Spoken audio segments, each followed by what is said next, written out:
Hola, frente a mí tengo un Opel Combo. En este video te mostraré cómo desbloquear y levantar el capó.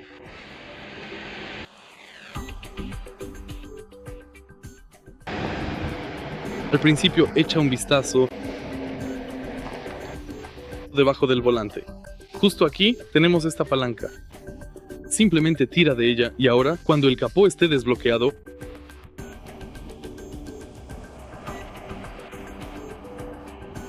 debemos encontrar la segunda palanca para levantarlo.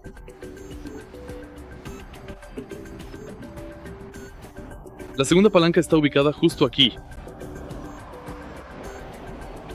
Ahora podemos levantar el capó y básicamente eso es todo.